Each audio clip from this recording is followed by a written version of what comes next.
ఈ సమయంలో మరి మన మధ్యలో ఉన్నటువంటి సిస్టర్ గారికి సమయాన్ని అప్పగిస్తున్నాం. అందరూ కూడా చెప్పలు కొడదాం. డాక్టర్ కె అంజలి గారు హైదరాబాద్ నుంచి మన మధ్యలోకి వచ్చారు. వారికి సమయాన్ని ఇస్తున్నాం. ప్రతి ఒక్కరు కూడా ప్రేమతో మిమ్మల్ని ఆహ్వానిస్తున్నాం. ముందుకు రావాల్సింది తెలియజేస్తా ఉన్నాం.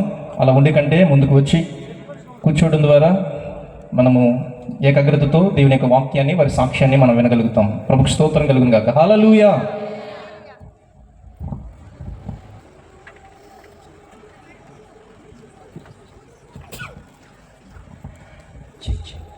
మీ అమూల్యమైన సమయాన్ని అతి శ్రేష్ఠుడైన యేసయ్య కోసం గడపడానికి వచ్చిన ప్రతి ఒక్కరికి లోకరక్షకుడైన యేసుక్రీస్తు నామంలో పేరు పేరున నా హృదయపూర్వక వందనాలు తెలియజేస్తూ ఉన్నాను. అలాగే మీ అందరికీ క్రిస్మస్ పండుగ శుభాకాంక్షలు. విషుదసేం చెప్పరా? అలవాట్లేదేమో. ఇందాక చక్కగా కోయే టీం వారు నేను రాగానే చక్కగా విషెస్ చెప్పారు. ఐ లవ్ యూ అంటే ఏమనాలి? ఇది మీకు బాగా తెలుసు. హల్లెలూయా. ఒక్కసారి మీ పక్కన వాళ్ళకి షేక్ అండ్ ఇచ్చి హ్యాపీ క్రిస్మస్ చెప్పండి. నైస్, సంతోషం. I'm so happy to see you all like this. మిమ్మల్ని అందరినీ ఇలా ఒకే దగ్గర చూడడం నాకు చాలా సంతోషంగా ఉంది. మొదటిగా నన్ను ఇక్కడ నిలబెట్టిన తండ్రి, కుమార, పరిశుద్ధాత్మ దేవుడికి మాత్రమే మహిమ కలుగును గాక. అలాగే నన్ను హైదరాబాద్ నుంచి క్రీస్తు ప్రేమతో నన్ను ఆహ్వానించి నాకు ఇంత చక్కటి అవకాశం ఈ ప్రాంతంలో కల్పించిన మరి దైవజనులు కరుణాకర్ గారికి, వారి కుటుంబానికి, సంఘస్థులకు ప్రత్యేక వందనాలు తెలియజేస్తూ ఉన్నాను. Thank you so much. And అంతేకాకుండా మరి నాకు చక్కటి వసతిని కల్పించారు. ఈ ప్రాంతం నేను రాగానే మరి చక్కటి అకామిడేషన్ ఇచ్చి నన్ను చక్కగా వాళ్ళ ఇంట్లో మనుషులా చూసుకున్నారు. మరి మీ డాక్టర్ గారు ఇజ్రాయెల్ గారు, మరి వారికి కూడా ప్రత్యేక వందనాలు, వారి కుటుంబానికి ప్రత్యేక వందనాలు. అలాగే వారి కుమారులు స్పర్జన్ రాజ్ బ్రదర్కి కూడా వందనాలు తెలియజేస్తూ ఉన్నాను. అలాగే మరి అధ్యక్షుల వారికి వందనాలు తెలియజేస్తున్నాను. అలాగే ఆయా ప్రాంతాల నుంచి వచ్చిన మా క్రైస్తవ సింహాలైన దేవుని దాసులు కూడా ప్రత్యేక వందనాలు తెలియజేస్తూ ఉన్నాను. Thank you so much for having me here. నేను తెలియని వాళ్ళు ఎవరైనా ఉన్నారా ఇక్కడ? ఒకసారి చేయి చూపించండి. నువ్వెవరో మాకు తెలియదు అన్నవాళ్ళు. సరే, కొత్త వాళ్ళు కొంతమంది ఉన్నారు కాబట్టి నా గురించి చెప్పి నేను ముందుకు వెళ్తాను వాక్యంలోకి. నా పేరు డాక్టర్ అంజలి. దేవుడు నా చేత చేసిన పరిచయకి గాను థియలాజికల్ యూనివర్సిటీ నుంచి గౌరవప్రదమైన డాక్టరేట్ని నా పరిచయ నిమిత్తం నేను తీసుకోగలిగాను. ఆ విధంగా నేను డాక్టర్ అంజలిగా పిలువబడుతూ ఉన్నాను. ప్రస్తుతం నేను ఉండేది హైదరాబాద్లో. ప్రజెంట్ నేను దేవుడి కొరకు ఒక ఎవాంజలిస్ట్గా వాడబడుతూ ఉన్నాను. అంటే దేవుడు నాలో పెట్టిన భారము, నాకు ఇచ్చిన దర్శనము సువార్త పరిచయం చేయమని 2014లో దేవుడు నన్ను సేవకు పిలవడం జరిగింది. అప్పటి నుంచి ఇప్పటి వరకు గడిచిన 10 సంవత్సరాలుగా మన 2 తెలుగు రాష్ట్రాలే కాకుండా ఇప్పటి వరకు భారతదేశంలో 18 రాష్ట్రాలు వెళ్ళి నేను దేవుని కృపతో సువార్త ప్రకటించగలిగాను.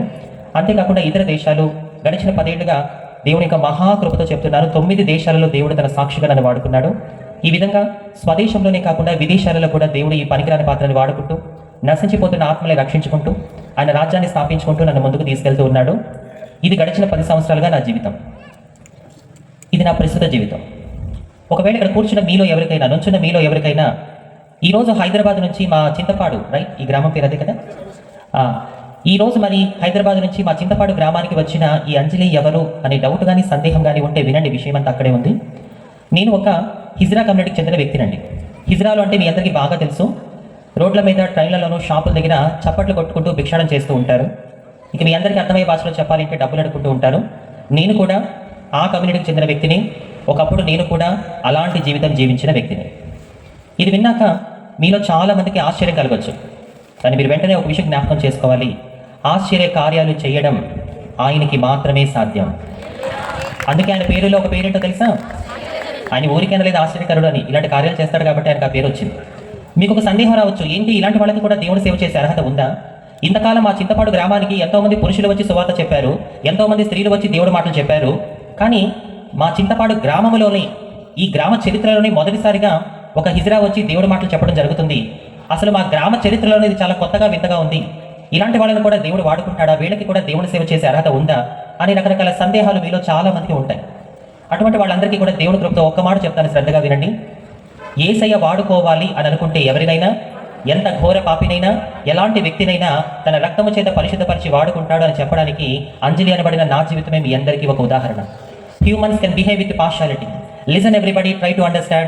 Humans can behave with partiality, but God who created the humans cannot behave partial. అంటే మనుషులే పక్షపాతులు అవుతారు, కానీ మనిషిని చేసిన దేవుడికి మాత్రం ఎటువంటి పక్షపాతము ఉండదండి. దేవుడు పక్షపాతి కాడు. ఆయన వాడుకోవాలనుకుంటే ఎంత ఘోర పాపినైనా, ఎంత నీచమైన వ్యక్తినైనా తన రక్తము చేత పరిశుద్ధపరిచి వాడుకుంటాడు అని చెప్పడానికి, నిరూపించడానికి ఎందుకు పనికిరాని నన్ను ఈరోజు దేవదేవుడు మీ మధ్యలో నిలబెట్టాడు. ఇంకా మీకు బైబిల్ ప్రకారం చెప్పాలి అంటే ఆనాడు దేవుడు ఏలియా కోసం కాకుల్ని వాడుకున్నాడు. పస్కా పండుగలో దేవుడు గాడిదని వాడుకున్నాడు. మరి ఈరోజు ఈ క్రిస్మస్ సందర్భంగా దేవుడు ఈ చింతపాడు గ్రామం కోసం అంజలిని వాడుకోబోతున్నాడు. God can use anyone, my dear brothers and sisters. దేవుడు ఎవరినైనా వాడుకోగల సమర్థుడు. ఒకవేళ ఇక్కడ కూర్చున్న మీలో ఎవరైనా, అంజలి నువ్వు 2014లో సేవకు వచ్చానన్నావు కదా, అంటే 10 సంవత్సరాలుగా నువ్వు సేవ చేస్తున్నావు, నువ్వు సేవకి రాకముందు ఏం చేసేదానివి అని ప్రశ్న మీలో ఎవరైనా నన్ను అడిగితే, నేను సేవకి రాకముందు ఇప్పుడు నేనుంటున్న అదే హైదరాబాద్లో ₹5 కోసం 10 రూపాయల కోసం షాపుల దగ్గర నా తోటి హిజ్రాలతో కలిసి చప్పట్లు కొట్టుకుంటూ బిచ్చబెట్టుకునేదాన్ని నేను. Yes, I'm not getting share to say this. ఈ మాట చెప్పడానికి నేను ఏమాత్రమూ సిగ్గుపడను. మీరు అనుకోవచ్చు, అదేంటి అంజలి నీ గతం గురించి అంత ఓపెన్గా చెప్పేస్తామని మీరు అనుకోవచ్చు. నేను ఎందుకు చెప్తున్నానో తెలుసా? నా గతం ఏంటో మీకు తెలిస్తేనే కదా నా స్థితిని మార్చిన దేవుడు, మీరు నమ్ముకున్న దేవుడు ఎంత గొప్పవాడో మీకు అర్థమయ్యేది. హల్లెలూయా. అలాగే ఇక్కడ కూర్చున్న మీ అందరికీ తెలియాలి, ఎలాంటి స్థితిలో ఉన్న అంజలిని దేవుడు ఏ విధంగా మార్చాడు, ఆ దేవుడు ఎంత గొప్పవాడు. హల్లెలూయా. అంజలిని చూద్దామని మీలో ఎంతమంది వచ్చారు ఒకసారి చేయి చూపిస్తారా? అవునా, సంతోషం. కానీ ఒక మాట చెప్పంటారా? మీరందరూ నన్ను అభిమానిస్తున్నారు, ఇష్టపడుతున్నారు, ప్రేమిస్తున్నారు అంటే అది నన్ను బట్టి కాదు, నా పట్ల దేవుడు చేసిన కార్యాన్ని బట్టి. ఆ విషయంలో నాకు క్లారిటీ ఉంది. మీరు కూడా క్లియర్గా ఒక విషయం తెలుసుకోండి, మీ చుట్టూ ఉన్న వాళ్ళు మిమ్మల్ని అభిమానిస్తున్నారు, ప్రేమిస్తున్నారు, ఇష్టపడుతున్నారు అంటే అది మిమ్మల్ని బట్టి కాదు, దేవుడు మీకు ఇచ్చిన స్థితిని బట్టి, ఆయన మీకు ఇచ్చిన ఆశీర్వాదాన్ని బట్టి అని చెప్పి మీరు ఎప్పుడు కూడా మర్చిపోకూడదు. అంజలిని చూడడానికి వస్తే ఏమీ రాదు. వింటున్నారా నా ప్రియ సహోదరి సహోదరుడా? అంజలిని చూడడానికి వస్తే నథింగ్, ఏమీ రాదు. కానీ అంజలి స్థితిని మార్చిన యేసై చూడడానికి వస్తే ఆశీర్వాదం వస్తుంది. హల్లెలూయా. మీలో చాలా మంది ఫోన్లలో యూట్యూబ్లో చూసిన అంజలిని లైవ్లో చూద్దామని వచ్చారు. కళ్ళు కనిపిస్తున్నాయంటే నిజమే ఆ మాట. కానీ నేను మాత్రం ఈరోజు మీ అందరికీ కూడా నా బ్రతుకుని మార్చిన యేసయ్య ఎంత గొప్పవాడో మీకు చూపించబోతున్నాను. నాలో మీకు అంజలి కనబడకూడదు, నాలో మీకు యేసయ్య మాత్రమే కనిపించాలి. అదే నా ప్రయాస. ఆ విధంగా 10 సంవత్సరాల కిందట నేను సేవకి రాకముందు హిజ్రాలతో కలిసి భిక్షాటన చేశాను. కొన్నిసార్లు నా కడుపు నింపుకోవడానికి వేరే మార్గం లేక ఈ రోజు మీ కళ్ళ ముందు కనబడుతున్న ఈ అంజలి 10 ఏళ్ల క్రిందట ఏం చేసిందో తెలుసా? పెళ్ళిళ్లలోనూ ఫంక్షన్లలోనూ సినిమా పాటలకి రికార్డింగ్ డాన్సులు వేసుకుంటూ బ్రతికిందాన్ని నేను. ఎస్, ఈ రోజు మీ అందరి కళ్ళ ముందు కనబడుతున్న ఈ విధానం చూసి మోసపోకండి. అబ్బా అంజలి ఎంత చక్కగా ట్రెడిషనల్గా సాంప్రదాయంగా భలే రెడీ అయ్యి వచ్చింది అని మీరు అనుకుంటున్నారేమో. దీన్ని చూసి మీరు మోసపోవద్దు. మీలో చాలా మంది మాలాంటి హిజ్రాలు ఏ విధంగా డాన్సులు వేస్తారో కొన్ని సందర్భాల్లో చూసే ఉంటారు. అదే విధానం వాళ్ళు ఏ విధంగా అయితే మేకప్లు వేసుకుంటారో, పూలు పెట్టుకుని అలంకరించుకుంటారో, వేషణాల్లో ఉంటారో, అదే విధానంలో నేను కూడా సినిమా పాటలకి రికార్డింగ్ డాన్సులు వేసుకుంటూ బ్రతికిందాన్ని. పాట మొదలు పెడితే పాట స్టార్టింగ్ నుంచి ఎండింగ్ వరకు నా మీద నోట్ల వర్షం కురిసేది. యూత్ కురవాళ్ళందరూ వచ్చి నేను డాన్స్ వేసిన టైంలో నా మీద ఇలా డబ్బులు జల్లుతూ ఉండేవాళ్ళు. ఆ రకంగా నేను డాన్సులు వేశాను. ఎందుకు అలా చేయాల్సి వచ్చింది అంటే, ఒక హిజ్రాగా పుట్టడం వల్ల కుటుంబానికి, స్నేహితులకి, బంధువులకి, సమాజానికి దూరమై ప్రేమించేవారు లేక, ఆదరించేవారు లేక, లోకంలో కలిసిపోయి అలా నేను జీవిస్తూ ఉన్నప్పుడు లోక రక్షకుడైన యేసయ్య నా జీవితంలోనికి ప్రవేశించాడు. హల్లెలూయా. నేను ఎలా కట్టుకోవాలి, ఎలా మాట్లాడాలి, ఎలా ప్రవర్తించాలి, ఎలా నడుచుకోవాలి, ఇవన్నీ కూడా నా బ్రతుకుని మార్చిన యేసయ్య నాకు నేర్పించుకుంటూ వచ్చేసాడు. చప్పలు కొడతారా యేసయ్యకి ఒక్కసారి? ఇది హైదరాబాద్ నుంచి వచ్చి ఈరోజు ఈ చింతపాడు గ్రామంలో మీ ముందు మైక్ పట్టుకొని మాట్లాడుతున్న అంజలి గురించి కొన్ని విషయాలు. ఇప్పుడు మీ అందరికీ కూడా అంజలి ఎవరనే ప్రశ్నకి సమాధానం దొరికిందా లేదా?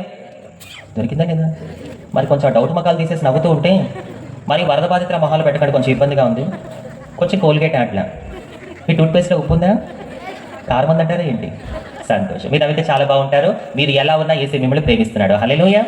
సరే, ఈ సమయంలో వాక్య సందేశంలోకి వెళ్లే ముందు ఒక స్పెషల్ సాంగ్ వినాలని ఎంతమంది ఆశపడుతున్నారు? ఎస్, మీ అందరి ఆశ మేరకు వాక్యాన్ని వినే ముందు ఒక చక్కటి పాటను కూడా మనం విందాము. ఈ సమయంలో మరి దేవుని పాటను చక్కగా పాడి మనల్ని ఆత్మలో బలంగా మలచడానికి హైదరాబాద్ నుంచి నాతో పాటు నా ఆత్మీయ కుమార్తె వచ్చారు. ఆమె పుట్టి పెరిగింది కేరళ రాష్ట్రం. ఆమె పేరు షేక్ అస్మా. ఏం పేరు? మీకేమర్థమైంది ఇప్పుడు? ఎస్, ఒక ముస్లిం కుటుంబం నుంచి దేవుడు ఆ బిడ్డని నా సాక్ష్యం ద్వారా రక్షించుకున్నాడు. ఆమెకి చదువు లేదు, మన తెలుగు వారు కూడా కాదు, అయినా సరే తెలుగులో చక్కగా యేసయ్య పాటలు పాడే కృపని దేవుడు ఆ బిడ్డకి దయచేశాడు. హల్లెలూయా. మీరు ఆలోచించవచ్చు, ఏంటంజలి ఎక్కడో కేరళ రాష్ట్రంలో ఒక ముస్లిం కుటుంబం పుట్టి ఒక ముస్లిం కుటుంబం నుంచి రక్షించబడి చదువు లేకపోయినా, మన తెలుగు వారు కాకపోయినా సరే తెలుగులో యేసయ్య పాటలు పాడుతుందా? అదెలా సాధ్యం? సాధ్యమే. మనకి ఏదైతే అసాధ్యమో అది ఎవరికి సాధ్యం? మరి దేవుడు అస్మా సిస్టర్ చేత ఎలా తెలుగులో యేసయ్య పాటలు పాడిస్తున్నాడో విందామా చూద్దామా? విందాము, చూద్దాము. మరి మీరందరూ మరి చింతపాడు గ్రామానికి మొదటిసారి అస్మా సిస్టర్ వచ్చారు కాబట్టి మీరు ఆమెను ఆహ్వానించాలి కదా. ఒక్క నిమిషం, ఇప్పుడు మీరు కొట్టే చప్పట్లు కేరళ వరకు వినపడాలి. గట్టిగా చప్పట్లు కొడుతూ ఆహ్వానించండి అస్మా సిస్టర్ని. క్రిస్మస్ అంటే దేవుడు మానవుడైన రోజు. అందుకే ప్రపంచంలో ఎక్కువ మంది ఈ పండుగని సెలబ్రేట్ చేసుకుంటూ ఉంటారు. కావాలంటే మీలో చాలామంది దగ్గర స్మార్ట్ ఫోన్స్ ఉండే ఉంటాయి. ఆ స్మార్ట్ ఫోన్స్లో మీరు గూగుల్లోకి వెళ్ళి how many countries in the world, ప్రపంచంలో ఎన్ని దేశాలు ఉంటాయి అని కనుక మీరు అక్కడ సెర్చ్ చేస్తే there are 195 recognized countries in the world. ప్రపంచంలో 195 దేశాలు ఉన్నాయి అని చూపిస్తుంది. వెంటనే మీరు how many countries celebrate Christmas, ఎన్ని దేశాలు క్రిస్మస్ పండుగని జరుపుకుంటాయి అని కనుక మీరు అక్కడ వెతికితే మోర్ దెన్ 160, 160 దేశాలకు పైగా అని చూపిస్తుంది. అంటే ప్రపంచంలో ఉన్న 195 దేశాలలో 160 దేశాలకు పైగా జరుపుకునే అద్భుతమైన ఏకైక పండుగ మన క్రిస్మస్ పండుగ. హల్లెలూయా. ఈ పండుగ ఒక వీధికి కాదు, ఒక గ్రామానికి కాదు, ఒక మండలానికి కాదు, ఒక జిల్లాకి, ఒక రాష్ట్రానికి, దేశానికి కాదు. ఇది ప్రపంచమంతా జరుపుకునే లోక రక్షకుని జన్మదినం. అంతకుముందు నేను క్రిస్మస్ నెలలో దుబాయ్ దేశం వెళ్ళాను. ఆ దుబాయ్లో ఎయిర్పోర్ట్ దిగంగానే నాకు చాలా ఆశ్చర్యం అనిపించింది. ఎందుకంటే ఆ దుబాయ్ ఎయిర్పోర్ట్లో క్రిస్మస్ సందర్భంగా చక్కటి క్రిస్మస్ ట్రీని, అక్కడున్న వాతావరణాన్ని అంతా, డెకరేషన్ అంతా కూడా క్రిస్మస్కి సంబంధించిన డెకరేషన్ అంతా చేశారు. ఈ డిసెంబర్ నెలలో మీకు దుబాయ్ కాదు, ఆల్మోస్ట్ ఏ దేశం వెళ్ళినా ఆ దేశం యొక్క ఎయిర్పోర్ట్లో మీకు క్రిస్మస్ వాతావరణం కనబడుతుంది. ఆ విధంగా అనేక దేశాలలో క్రిస్మస్ పండుగను జరుపుకుంటున్నారు అంటే గొప్ప విషయము, చాలా అద్భుతమైన విషయము. హల్లెలూయా, హల్లెలూయా. ఈరోజు మైక్ ద్వారా చింతపాడు గ్రామంలో ఈ నా మాటలు వింటున్న ప్రియ సహోదరి సహోదరుడా, మీకు ఒక శుభవార్త. ఎస్, మనం ప్రతిరోజు రకరకాల దుర్వార్తలు వింటూ ఉంటాం, పేపర్లు చదువుతూ ఉంటాం. కానీ హైదరాబాద్ నుంచి నేను మీకు ఒక శుభవార్త వినిపించడానికి ఇక్కడికి వచ్చాను. శుభవార్త అనగానే అందరికీ ఒక ఆసక్తి, ఏంటా గుడ్ న్యూస్ అని చెప్పి. ఆ గుడ్ న్యూస్ ఏంటో మీ అందరికీ వినిపించాలనుకుంటున్నాను. ఒకసారి చూడండి, లూకాసు వార్త 2వ అధ్యాయము. మా చింతపాడు గ్రామానికి ఏంటి అంజలి ఆ శుభవార్త అనుకుంటున్నారు చాలామంది. ఆ శుభవార్త ఏంటో ఒకసారి చూద్దాం. వాక్యాన్ని మైకులో చదవండి. లూకాసు వార్త 2వ అధ్యాయం 10వ వచనం.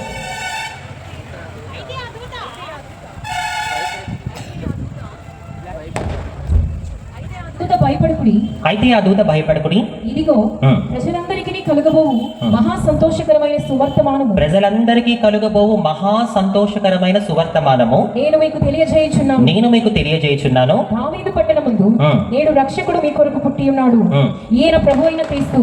ఎస్, చింతపాడు గ్రామమా, నేను మీకు తెలియజేసే శుభవార్త ఏంటంటే లోక రక్షకుడు మన కోసం పుట్టి ఉన్నాడు. హల్లెలూయా. ఎందుకు రక్షకుడు అనే ప్రశ్న మీలో చాలా మందికి రావచ్చు. ఒక రోగికి డాక్టర్ అవసరం ఎంతైతే ఉందో, ఒక పాపికి రక్షకుని అవసరం కూడా అంతే ఉంది. నమ్మిన వాళ్ళ దగ్గరగా చెప్పలు కొట్టండి. హల్లెలూయా. పాపి ఏంటి అంజలి అనే ప్రశ్న మళ్ళీ మీకు రావచ్చు. పాపి అని ఎవరినంటారంటే, దేవుడు ఎంతో ప్రేమతో మనిషిని తన స్వరూపంలో చేసుకొని తనకు నచ్చినట్టుగా జీవించమని చెబితే, మనిషి తన స్వలాభం కోసం, తన సొంత ఆలోచనల కోసం దేవుడికి నచ్చినట్టుగా జీవించకుండా తనకు నచ్చినట్టుగా జీవిస్తూ దొంగతనం, అబద్ధం, వ్యభిచారం, హత్య, మోసం ఇవన్నీ చేసుకుంటూ మనిషి దేవుడికి ఇష్టం లేని విధంగా చెడ్డదారిలో వెళ్తూ ఉన్నాడు. మనందరికీ బాగా తెలుసు, మన పెద్దవాళ్ళు చెప్తూ ఉంటారు, మంచి చేస్తే స్వర్గానికి వెళ్తాం, చెడు చేస్తే నరకానికి వెళ్తామని. అలా మనిషిని దేవుడు చేసి ఆయనకి నచ్చినట్టుగా జీవించమంటే, మనిషి తనకు నచ్చినట్టుగా జీవిస్తూ చెడ్డ మార్గంలో వెళుతూ నరకానికి వెళ్తున్నాడు. కాబట్టి తను ఎంతో అల్లారు ముద్దుగా చేసుకున్న మనిషి నరకానికి వెళ్ళడం ఇష్టం లేక తన ఏకైక కుమారుణ్ణి దేవుడు ఈ లోకానికి పంపించడం జరిగింది. ఆ రక్షకుడి పేరే ప్రభువైన యేసుక్రీస్తు. హల్లెలూయా, హల్లెలూయా. ఒక ప్రశ్న అడుగుతా, చెప్పండి. మనం ఆరాధిస్తున్న యేసయ్య ఎప్పుడైనా ఎక్కడైనా నేను స్త్రీలకు మాత్రమే దేవుణ్ణి, నేను పురుషులకే దేవుణ్ణి, పలానా జాతికి వర్గానికి దేవుణ్ణి అని చెప్పాడండి? దీనికి బైబిల్ ఏం సమాధానం చెప్తుందో చూద్దాము. యోహాను సువార్త 3వ అధ్యాయము ఒకసారి చూద్దాం దేవుడు ఏం చెప్పాడో. యోహాను సువార్త 3వ అధ్యాయం 16వ వచనం. దేవుడు లోకమును ఎంతో ప్రేమించారు. నా ప్రియ సహోదరి సహోదరుడా, దేవుడు లోకమును ఎంతో ప్రేమించారు అంటే లోకములో ఉన్న ప్రతి ఒక్కరిని ప్రేమించే దేవుడు మన యేసయ్య. మనుషులకి రకరకాల భేదాలు ఉంటాయి. నీ దగ్గర డబ్బు ఉంటే ఒకలా ఉంటాడు మనిషి, నువ్వు అందంగా ఉంటే ఒకలా ఉంటాడు మనిషి, నువ్వు అందంగా లేకపోతే ఇంకొకలా ఉంటాడు మనిషి. మనుషులు మన స్థితిగతుల్ని బట్టి, మన పై రూపాన్ని బట్టి మనుషులు మనకి వాల్యూ ఇస్తూ ఉంటారు. కానీ దేవుడు మాత్రం మన అంతరంగాన్ని చూసి మనల్ని ప్రేమిస్తాడు. అందుకే వాక్యం చెప్తుంది, దేవుడు లోకమును ఎంతో ప్రేమించాను. నువ్వు ఎవరైనా సరే నా యేసయ్య ఈ రాత్రి నిన్ను ప్రేమించడానికి సిద్ధంగా ఉన్నాడు. నెక్స్ట్ చదవండి. కాగా తన అద్వితీయ కుమారునిగా పుట్టిన వాని యందు విశ్వాసముంచు ప్రతి పురుషుడు అని ఉందా అక్కడ? విశ్వాసముంచు ప్రతి స్త్రీ అని ఉందా అక్కడ? ఏమనుంది? విశ్వాసముంచు ప్రతి వాడును నశింపక నిత్య జీవము పొందినట్లు ఆయనను అనుగ్రహించెను. Yes, hallelujah. For God so loved the world, that's why he gave his only son, that whoever believes in him should not perish but eternal life. దేవుడంట లోకాన్ని ప్రేమించాడంట. లోకములో ఉన్న ప్రతి ఒక్కరిని దేవుడు ప్రేమిస్తాడు. నేను ఇందాక చెప్పినట్టుగా మనుషులకి రకరకాల పక్షపాతాలు ఉంటాయి, కానీ మనిషిని చేసిన దేవుడికి ఎటువంటి పక్షపాతము, భేదమో ఉండదు. ఈ సమయంలో లోక రక్షకుడు మా కుటుంబంలో ఎలా పుట్టాడు, నేను నా కుటుంబము ఎలా యేసు ప్రభువుని తెలుసుకున్నామో, మా హృదయాల్లోకి యేసయ్య ఎలా వచ్చాడు, అసలు మన కుటుంబానికి నిజమైన క్రిస్మస్ అంటే ఏంటో కొన్ని నిమిషాలు మేము ఎలా రక్షించబడ్డామో చెప్తాను, వినండి. వాస్తవానికి మాది ఒక చౌదరి కుటుంబం. చౌదరీసు అంటారు, కమ్మకులం అంటారు, కమ్మోరు అంటారు. ముఖ్యంగా మా ఇంటి పేరు కలిగిన వారిని పెద్ద కమ్మోరు అని పిలుస్తారు. మీరు అడగొచ్చు, అంజలి ఇక్కడ నువ్వు నీ కులం పేరు ఎందుకు చెప్పావని. ఎందుకు చెప్పానంటే సమాజంలో ఎప్పుడు కూడా ఒక మాట మనకి వినపడుతూ ఉంటుంది. ఏంటా మాట? యేసుక్రీస్తు పలానా జాతికి, పలానా వర్గానికి, పలానా కమ్యూనిటీకి చెందిన దేవుడు అంటుంటారు చాలామంది. నిజమా ఆ మాట? మన యేసయ్య ఒక జాతికే దేవుడా, ఒక వర్గానికే దేవుడా? బైబిల్ ఏం చెప్తుంది ఆ మాటకి? ఆ ప్రశ్నకు సమాధానం చూడండి. అపోస్తల కార్యములు 10వ అధ్యాయము 34 నుంచి 36 వచనాలు చదవండి. దేవుడు పక్షపాతి కాడని నిజముగా గ్రహించి ఉన్నాను. చూసారా, వాక్యం చెప్తుంది దేవుడు పక్షపాతి కాడు. నా ప్రియ జనాంగమా, ఒకవేళ దేవుడు పక్షపాతి అయి ఉంటే ఒక హిజ్రాగా ఈ రోజు అంజలి మీ ముందు ఉండేది కాదు. దేవుడికి ఎప్పుడు పక్షపాతము ఉండదు అని బైబిల్ చాలా స్పష్టంగా చెప్తుంది. నెక్స్ట్ చదవండి. ప్రతి జనములోను ఆయనకు భయపడి నీతిగా నడుచుకున్న వానిని ఆయన అంగీకరించును. అక్కడ ఉంది ప్రతి జనము అని ఉంది. పలానా జాతి, పలానా వర్గం అని చెప్పి బైబిల్లో ఎక్కడ కూడా చెప్పలేదు. అలాగే మీరు బైబిల్లో కొన్ని మాటలు చూసుకుంటే, ప్రయాసపడి భారము మోయిచున్న సమస్త జనులారా అన్నాడే తప్ప పలానా వర్గం, పలానా జాతి అని ఏ రోజు యేసయ్య చెప్పలేదండి. అంతేకాకుండా నా మందిరము సమస్త జనులకు ప్రార్థనా మందిరం అన్నాడే తప్ప ఏ రోజు వీళ్ళకి మాత్రమే నా మందిరం అని యేసయ్య చెప్పలేదు. అక్కడ చివరిగా ఒక మాట ఉంటుంది, యేసుక్రీస్తు అందరికీ ప్రభు. హల్లెలూయా. నా యేసయ్యకి నీ కులంతోనూ, మతంతోనూ, రంగుతోనూ, భాషతోనూ, స్థితిగతులతోనూ సంబంధం లేదు. ఒక మాట చెప్పినా ఓపెన్గా, నా యేసయ్యకి లింగభేదం కూడా లేదు. ఒకవేళ యేసయ్యకి లింగభేదమే ఉంటే ఈరోజు ఒక హిజ్రా గారు ఇక్కడ నిలబడేదాన్ని కానే కాదు. ఒక మాట నేను చెప్పనివ్వండి, ఇక్కడ కూర్చున్న మనమందరము కూడా 2 విషయాల్లో సమానం. అదేంటి అంజలి? ఇక్కడ కూర్చున్న మనమందరము 2 విషయాల్లో సమానమా? ఏంటా 2 విషయాలు? ఒకటి, ఇన్ని సంవత్సరాలుగా మనం చెప్పుకుంటున్న స్త్రీలు, పురుషులు, హిజ్రాలు అనే ఈ లింగభేదాలన్నీ మన దేహానికే తప్ప మన ఆత్మకి ఎటువంటి లింగభేదము లేదు. అందుకే వాక్యం చెప్తుంది, దేవుడు ఆత్మ కనుక ఆయనను ఆరాధించేవారు ఆత్మతోనూ సత్యముతోనూ ఆరాధించుడి అని చెప్పి వాక్యం చెప్తుంది. ఇప్పుడు మన ఆత్మలో మనకేమైనా భేదం ఉందా? 2వ విషయంలో మనం ఎలా సమానం అంటే, మీరు చెప్పండి, ప్రతి మనిషిని దేవుడు ఎవరి స్వరూపంలో చేశాడు? ఒక పురుషుడిగా మీరు ఒక మనిషి, ఒక మనిషిగా మీరు ఎవరి స్వరూపం? దేవుని స్వరూపం. ఒక స్త్రీగా మీరు మనిషి, ఒక మనిషిగా మీరు ఎవరి స్వరూపం? అలాగే ఒక హిజ్రాగా నేను కూడా మనిషిని కదా. కాళ్ళు ముందుకే ఉన్నాయి, మీరు వచ్చి చెక్ చేయొచ్చు. ఒక హిజ్రాగా నేను కూడా మనిషినే. నేనేమి ఆకాశం నుంచి ఊడిపడలేదు, భూమిని బదులు పట్టుకుంటూ బయటికి రాలేదు. మీలాంటి ఒక తల్లి నవమాసాలు మోసి కంటేనే నేను కూడా ఈ భూమి మీదకి వచ్చాను. ఒక హిజ్రాగా నేను మనిషిని, ఒక మనిషిగా నేను ఎవరి స్వరూపమై ఉన్నాను? ఇప్పుడు మీరు చెప్పండి, మన స్వరూప విషయంలో మనకేమైనా భేదం ఉందా? మన ఆత్మ విషయంలో మనకేమైనా భేదం ఉందా? ఈ 2 విషయాలు ఇక్కడ ఉన్న మనమందరము సమానమా అని నమ్మిన వాళ్ళు ఒక్కసారి చప్పట్లు కొడుతూ దేవుడు కనపరుస్తారా? హల్లెలూయా. నేను చాలా రోజుల క్రిందట సోషల్ మీడియాలో ఒకటి చదివాను. అది చదివి నాలో నేనే చాలా నవ్వుకున్నా. అక్కడ ఏమని రాస్తుందంటే, మన భారతదేశంలో కులాలు అనే భేదం లేకుండా అందరికీ సమానంగా దక్కిందేంటో తెలుసా? కరోనా. ఏంటిది? కరోనా. నిజమే కదా. కరోనాకి ఏమైనా కులమత భేదాలు ఉన్నాయా? మీరు చెప్పండి. వీళ్ళు రెడ్డి, వీళ్ళు చౌదరి, వీళ్ళు నాయుడు, వీళ్ళు దళితులు ఏమైనా చూసిందా? అందరిని అది తీసుకొని వెళ్ళింది. అందుకే అంటారు, నా ప్రియ సహోదరి సహోదరుడా, మన యేసయ్య వచ్చింది మన కులాల్ని మతాల్ని మార్చడానికి కాదు, మన బ్రతుకులను మార్చడానికి వచ్చాడు. చింతపాడు గ్రామంలో మైక్ ద్వారా అయినా మాటలు వింటున్న ప్రియ సహోదరి సహోదరుడా వినండి. నా యేసయ్య వచ్చింది మన కులాల్ని మతాన్ని మార్చడానికి కాదు, నా యేసయ్య వచ్చింది ఒక పాపిని పరిశుద్ధినిగా చేయడానికి వచ్చాడు. నశించిపోతున్న దానిని వెతకి రక్షించడానికి వచ్చాడు. చప్పట్లు కొడుతూ దేవుడు కనపరచాలి. అందుకే ఇక్కడ నేను నా కులం పేరు చెప్పాను. మాది ఒక చౌదరి కుటుంబం. మా సొంతూరు కృష్ణా జిల్లాలోని విజయవాడ. నేను విజయవాడలో పుట్టి పెరిగాను. కానీ దాదాపు 16 సంవత్సరాలుగా సేవ నిమిత్తం నేను ఒక్కదాన్ని 16 ఏళ్లుగా హైదరాబాద్లో ఉంటున్నాను. ఇప్పటికీ నా కుటుంబ సభ్యులందరూ కూడా విజయవాడలోనే ఉన్నారు. అయితే మా అమ్మమ్మ తాతయ్య చనిపోయిన తర్వాత మా అమ్మగారిని ఒక పంతులు గారు పెంచుకున్నారు. నా తల్లి పుట్టింది ఒక సాంప్రదాయమైన హైందవ కుటుంబంలోనే అయినా పెరిగింది మాత్రం ఒక పూజారి గారి ఇంట్లో. అలా అగ్రహారంలో పంతులు గారి ఇంట్లో పెరిగిన నా తల్లిని పెళ్ళంటే ఏంటో కూడా తెలియని 11 ఏళ్ల వయసులో మా నాన్నకిచ్చి వివాహం చేశారు. అప్పటి కాలంలో ఆడపిల్లలకి చాలా చిన్న వయసులో పెళ్ళిళ్ళు అవుతూ ఉంటాయి, బాల్య వివాహాలు అంటారు. అలా తెలిసి తెలియని చిన్న వయసులో అమ్మకి పెళ్ళయింది. అత్తగారిని విజయవాడకు వచ్చింది. మా నాన్న ఒక లారీ డ్రైవర్. లారీని ఆయన నడిపితే ఆయన్ని ఏది నడిపితే తెలుసా మీకు? ఏంటది? ఆ మూల సౌండ్ రావట్లేదు. అందరూ బుద్ధిమంతులేనా? దేవుడు వారిని దీవించును గాక. భర్త తాగుబోతైతే ఆ కుటుంబాలు ఎలా ఉంటాయో మీకు ప్రత్యేకంగా చెప్పాల్సిన అవసరం. మీలో కొన్ని తలకాయలు ఊగుతున్నాయి. ఒక ఆమె ఏమో అవునమ్మా అంటే దాని అర్థం ఏంటి? ఇంట్లో జరుగుతుందని నాకు ఇండైరెక్ట్గా చెప్తున్నావు. సరే, దేవుడు వారిని కూడా మార్చును గాక. మారాలి లేదా? మరి ఎందుకు సౌండ్ తక్కువ వచ్చింది? గట్టిగా చెప్పండి. దేవుడు వారిని మార్చును గాక. ఎస్, మీ విశ్వాసానికి తగిన విధంగా ఈరోజు మీ ఇంట్లో ఎవరైతే తాగుతున్నారో, అది మీ భర్త కావచ్చు, మీ నాన్న కావచ్చు, మీ కొడుకు కావచ్చు, మీ ఇంట్లో ఎవరైతే తాగుబోతులు ఉన్నారో వారు ఈరోజు తాగకుండా ఇంటికి వస్తారు, ఇంట్లో ప్రశాంతంగా ఉంటారు. ఆమేన్, హల్లెలూయా. అలా తాగుబోతు భర్తతో మా అమ్మ ఎన్నో కష్టాలు పడేదండి. మీకు తెలుసు, మన కుటుంబంలో ఒక వ్యక్తి తాగుడికి బానిసైపోతే ఆ కుటుంబ పరిస్థితి ఎలా ఉంటుందో. భార్య తినిందా, పిల్లలు సంతోషంగా ఉన్నారా, ఇవేమి మా నాన్న పట్టించుకునేవాడు కాదు. వారానికి 10 రోజులకోసారి లారీకి వెళ్ళేవాడు. లారీకి వెళ్ళొచ్చి మా అమ్మకి డబ్బులు ఇవ్వాల్సింది పోయి మా అమ్మ దగ్గర ఉన్న డబ్బులని లాక్కొని వెళ్తూ ఉండేవాడు. అలా రోజులు, నెలలు, సంవత్సరాలు గడిచిపోయాయి. ఎన్నో కష్టాల మధ్యలో నా తల్లి 5గురి సంతానానికి జన్మనిచ్చింది. ఫస్ట్ అక్క పుట్టింది, 3 అన్నయ్యలు పుట్టారు, తర్వాత నేను పుట్టాను.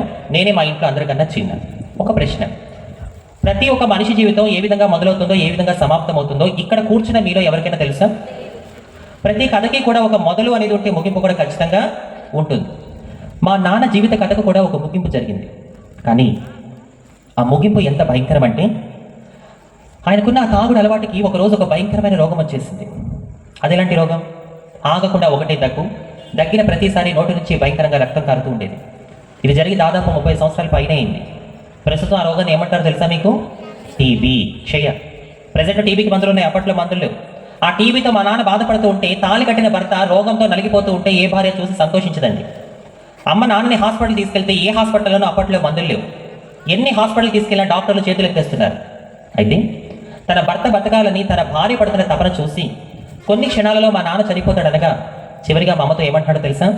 దేవకి, మా అమ్మ పేరు దేవకి, దేవకి, బ్రతికినంత కాలం నిన్ను పిల్లల్ని నేను సంతోషంగా చూసుకోలేకపోయాను, కాబట్టి దేవుడు నాకు మంచి శిక్షే వేశాడు. తప్పు తెలుసుకున్నాడు, కానీ లాభం ఉందా? సమయం ఉందా? చింతపాడు గ్రామంలో మైక్ ద్వారా ఈ నా మాటలు వింటున్న ప్రియ సహోదరి సహోదరుడా వినండి. దేవుడు మనందరికి ఒక సమయం ఇస్తాడు. ఆ సమయంలోపు నువ్వు మారావా? సరే సరి. ఆ సమయంలోపు నువ్వు మారలేదా, మన ఎండింగ్ ఎలా ఉంటుందో తెలుసా? అగ్ని ఆరదు, పొరుగు చావదు. That is our ending. కాబట్టి దేవుడు నీకు ఇచ్చిన సమయంలోపే నువ్వు మారే అని కనిపించాలి. దేవుడు మా నాన్నకి ఇచ్చిన సమయం అయిపోయింది, ఫైనల్ స్టేజ్లో ఉన్నాడు. మా అమ్మ కాళ్ళ మీద పడి బ్రతిలాడుతున్నాడు. దేవకి, ఏదో ఒకటి చేసి నన్ను బ్రతికించు, నీకు నుంచి నేను తాగను, నిన్ను పిల్లల్ని బంగారాలా చూసుకుంటాను అంటున్నాడు. But there was no time, సమయం లేదు. ఇక ఫైనల్గా జరిగింది ఏంటంటే, మేమందరము చూస్తుండగానే మా అందరి కళ్ళ ముందే మా నాన్న ఆ టీబీ వ్యాధితో మరణ వేదన అనుభవిస్తూ ప్రాణాలు విడిచాడు. He's gone. నాన్న చనిపోయాడు. అప్పుడు నా వయసు 3.5 సంవత్సరాలు. నా జీవితంలో తండ్రి ప్రేమ ఏంటో కూడా తెలియకుండా నేను పెరిగాను. నా ఫ్రెండ్స్ నన్ను అడుగుతారు, అంజలి నీ చిన్నప్పుడే మీ నాన్న చనిపోయాడు కదా, నాన్న ప్రేమను పొందుకోలేని చెప్పి నువ్వు బాధపడలేదు అంటారు. నేను అంటాను, I never feel like that. నేను ఎప్పుడు కూడా తండ్రి ప్రేమను పొందుకోలేదు అని చెప్పి బాధపడలేదు. ఎందుకో తెలుసా? నేను ఇహలోక తండ్రి ప్రేమను పొందుకోలేకపోయినా ఈరోజు పరలోక తండ్రి ప్రేమను పొందుకుంటున్నాను. నాన్న చనిపోయాడు, కుటుంబ బాధ్యత అమ్మ చేతులకు వచ్చింది. అమ్మకి చదువు లేదు, లోక జ్ఞానం లేదు, చిన్న వయసులో పెళ్ళయింది. అక్క, 3 అన్నయ్యలు, నేను. మా 5గురిని పోషించడం మా అమ్మకు ఒక సవాల్ అయిపోయింది. కొన్ని సందర్భాలలో పూట గడమే కష్టంగా ఉండేది. అలాంటి భయంకరమైన ఆర్థిక ఇబ్బందుల మధ్యలో చచ్చిపోతే బాగుంటుంది కదా అనుకుంటున్న సమయంలో లోక రక్షకుడైన యేసయ్య మా జీవితానికి ప్రవేశించాడు. చప్పలు కొడతారా యేసయ్యకి గట్టిగా? ఒక హైందవ కుటుంబంలో పుట్టిన నా తల్లి పెరిగింది ఎక్కడని చెప్పాను? అమ్మని ఎవరు పెంచుకున్నారు? అమ్మమ్మ తాతయ్య చనిపోయిన తర్వాత ఒక పంతులు గారు మా అమ్మగారిని పెంచుకున్నారని చెప్పాను కదా. ఎప్పుడైతే బ్రాహ్మణ కుటుంబంలో పెరగడం మొదలు పెట్టిందో ఆమెకి కూడా అవే పద్ధతులు, విధానాలు అలవాటైపోయాయి. ఒక మాట ఉంది కదా, 6 నెలలు సావాసం చేస్తే వారు వీరవుతారు అన్నట్టుగా ఆ బ్రాహ్మణ కుటుంబంలో పెరిగి తిని ఉంటూ ఆమెకి అవే విధానాలు. ఏంటి ఆ పద్ధతులు అంటే, ఊడ్చిన చోటే ఊడుస్తూ ఉంటుంది, కడిగిన చోటే కడుగుతూ ఉంటుంది, అంతా శుభ్రంగా ఉండాలి. పచ్చడి పెట్టిందంటే మడి కట్టుకొని కానీ పచ్చడి బయటకు తీసేది కాదు, అంత నిష్టగా నియమంగా ఉండేది. మా అన్నయ్య వాళ్ళు బయటకు వెళ్తే స్నానం చేస్తే కానీ ఇంట్లోకి రానిచ్చేది కాదు. మా పక్కింటి వారికి అర్థమయ్యేది కాదు మేము చౌదరి కుటుంబం వారము, బ్రాహ్మణ కుటుంబం వారము. ఎందుకంటే మా ఇంట్లో విధానాలన్నీ కూడా ఒక పూజారి గారి కుటుంబంలో ఏ విధంగా ఉంటాయో ఆ విధంగా ఉండేవి. కొన్ని సందర్భాలలో మా పక్కింటి ఆంటీ వాళ్ళు వచ్చి మా అమ్మని అడుగుతూ ఉండేవారు, దేవకమ్మ మీరు చౌదరి కుటుంబం వారా, బ్రాహ్మణ కుటుంబం వారా? అవేం పూజలు, ఎలిగేవో తెలుగుతానే ఉంటుంది, చేసే పూజలు చేస్తానే ఉంటావు, వారంలో ఏదో ఒక రోజు ఉపవాసం అంటావు. అంత నిష్టగా నియమంగా ఉండేది. ఎందుకంటే నా తల్లి పెరిగింది ఒక పూజారి గారి ఇంట్లో కాబట్టి ఇంట్లో విధానాలన్నీ కూడా అలాగే ఉండేవి. కానీ ఇక్కడ అద్భుతం ఏంటో తెలుసా? మా కుటుంబంలో మొదటిగా యేసయ్యని తన సొంత రక్షకునిగా అంగీకరించింది మా అమ్మగారే. మీరు ఆశ్చర్యపోవచ్చు, అదేంటి అంజలి, మీ అమ్మ ఒక హైందవ కుటుంబంలో పుట్టిందన్నావు, పూజారి గారి ఇంట్లో పెరిగిందన్నావు, ఎంతో నిష్టగా నియమంగా ఉండేదన్నావు, అలాంటి మీ అమ్మగారు మొదటిగా మీ ఇంట్లో యేసుప్రభుని నమ్ముకున్నారా? ఎస్, మా ఇంట్లో లోక రక్షకుడిని తన సొంత రక్షకుడిగా మొదటిగా అంగీకరించింది అమ్మగారు. మా అమ్మ తర్వాతే మా కుటుంబం అంతా కూడా రక్షించబడింది.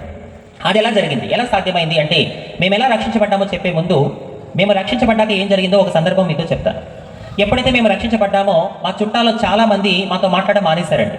మీరు ఆ దేవుడిని నమ్ముకున్నారు, మీ పిల్లలకి పెళ్ళిళ్ళు అవుతాయా, మీరు మా ఇళ్ళకి రాకండి, మేము ఇళ్ళకి రాము, మీరు మన కులంలో చెడపుట్టారని చెప్పి చాలా వరకు కూడా మా చుట్టాలు మాతో మాట్లాడడం మానేశారు. అయినా సరే నా తల్లి యేసుప్రభుని నమ్ముకున్న తర్వాత కష్టాలు బాధలు వస్తాయి, మనం ఓర్పుగా ఉండాలి అని చెప్పి ఆ వచ్చిన కష్టాల బాధల్లో ఓర్పుగా ఉంటుంది. ఒకరోజు అమ్మకు ఒంట్లో బాగోలే, ఆరోగ్యం మీద వయసు మీద పడి కొంచెం ఆరోగ్యం బాగోలేక హఠాత్తుగా ఆమెకు ఒక ఆలోచన వచ్చింది. ఏంటి ఆలోచన?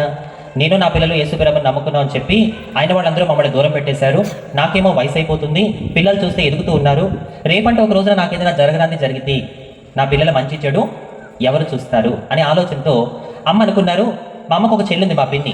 అమ్మ అనుకుంది, అప్పుడప్పుడు నా పిల్లల్ని నా చెల్లి దగ్గర తీసుకెళ్తూ ఉంటాను, రేపంటే ఒక రోజున నాకు ఏదైనా జరిగితే నా చెల్లైనా నా పిల్లల మంచి చెడు చూస్తుందనే ఉద్దేశంతో ఒకరోజు మా అమ్మ మమ్మల్ని తీసుకొని మా పిన్ని వాళ్ళ ఇంటికి వెళ్ళాడు. అదే రోజు మా పిన్ని వాళ్ళ కూతురికి పెళ్లి సంబంధం వచ్చింది. ఆ రోజు మా పిన్ని ఏం చేసిందో తెలుసా మీకు? మమ్మల్ని డైరెక్ట్గా ఇంట్లోకి పిలవకుండా దొడ్డిదారుల నుంచి తీసుకొని వచ్చి వంటగదిలో కూర్చోబెట్టి, అక్క ఇక్కడే కూర్చో, తెలిసిన వాళ్ళు వచ్చారు, ఒక 5 నిమిషాల్లో మాట్లాడి పంపిస్తానని చెప్పి 3 గంటలు మా పిన్ని మమ్మల్ని వంటగదిలో కూర్చోబెట్టింది. ఎందుకు చేసినా మా పని మీరు చెప్పాలి, చెప్పండి. మేము దేవుని నమ్ముకున్నామని ఒకవేళ అక్కడ సందర్భంలో చెప్పాల్సి వస్తే ఆ రోజు వాళ్ళ అమ్మాయికి వచ్చిన పెళ్లి సంబంధం ఆగిపోతుంది, చెడిపోతుందనే ఉద్దేశంతో మా పిన్న ఆ పని చేసేసరికి మా అమ్మ వంటగదిలో బోర్ను కూర్చొని ఏడుస్తుంది. మా అమ్మ ఏడిస్తే మేము తట్టుకోలేము. ఎందుకంటే చిన్నప్పటి నుంచి నాన్న లేకపోయినా మమ్మల్ని బంగారాలు పెంచింది మా అమ్మ. మేమందరం ఒక నిర్ణయం తీసుకున్నాం, అరే నాన్న లేకపోయినా అమ్మ మనల్ని బాగా పెంచింది కాబట్టి మనం బ్రతుకున్నంత కాలం మన అమ్మ కళ్ళలో మనం కన్నీళ్లు చూడకూడదు అనుకున్నాం. అలాంటి మా ముందే మా అమ్మ ఏడుస్తుంటే చూసి తట్టుకోలేక ఆ రోజు మా అన్నయ్యలు, నేను చాలా చిన్నగా ఉన్నానప్పుడు, ఆ రోజు మా అన్నయ్యలు మా పిన్నికి చెప్పకుండా మా అమ్మని అక్కడి నుంచి తీసుకొని వచ్చేసారు. ఆ రోజు నుంచి ఈ రోజు వరకు కూడా మేము వాళ్ళ గుమ్మం కూడా తొక్కలేదు. ఇది జరిగి దాదాపు 26 సంవత్సరాలు అవుతుంది.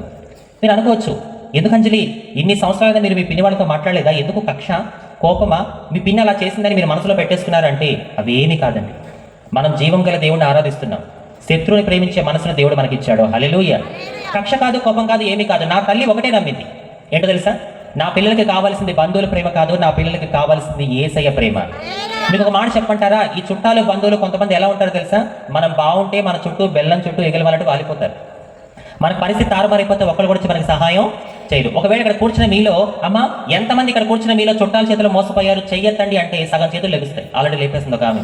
వదరాలమ్మ పాపం, ఎన్ని కష్టాలు పడింది. దేవుడి మహిమార్థంగా చెప్తున్నమాట. మా పిన్నికి చీర లేకపోతే ఎన్నోసార్లు మా అమ్మగారి చీరలు కట్టుకొని బ్రతికింది మా పిన్ని. అలాంటిది మేము దేవుడిని నమ్ముకున్నామని చెప్పి మమ్మల్ని ఏకంగా వంటగదిలో అనాథలా కూర్చోబెట్టేసింది. కానీ ఇక్కడ అద్భుతం ఏంటో తెలుసా?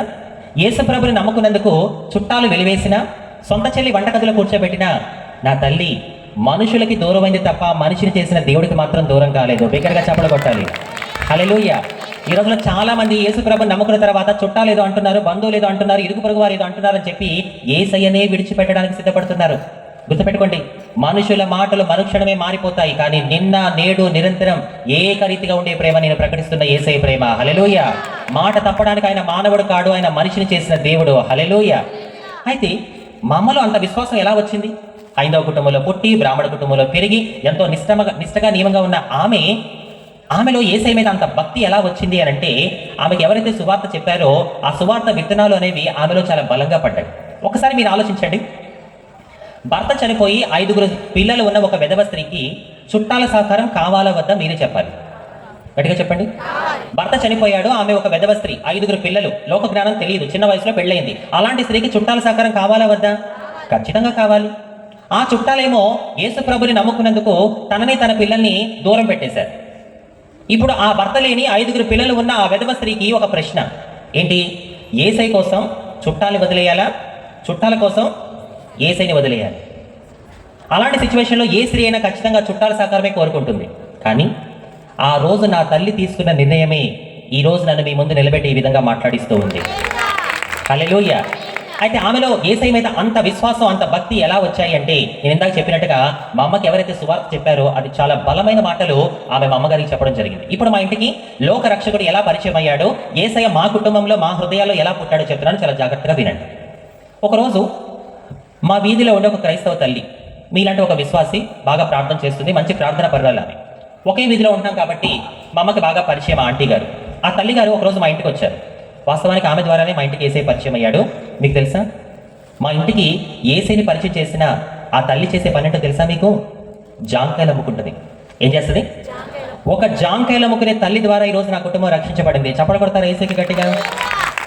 ఒక్కసారి మీరు ఆలోచించండి, ఎక్కడ జాంకాయలు అమ్ముకునే ఆ తల్లి, ఎక్కడ దేశ విదేశాల్లో వాడబడుతున్న ఈ పనికిరాని పాత్ర, ఏమాత్రమైన సంబంధం ఉందా? మీరు అనుకుంటున్నారేమో, నేను పల్లెటూరులో పుట్టాను, చెట్ల మధ్యలో పుట్ల మధ్యలో పెరిగాను, నాకు చదువు లేదు, అందం లేదు, నన్ను వాడుకుంటాడులే దేవుడు. ఆ జాంకాయల తల్లిని వాడుకున్న దేవుడు నిన్ను కూడా వాడుకోగల సమర్థుడు.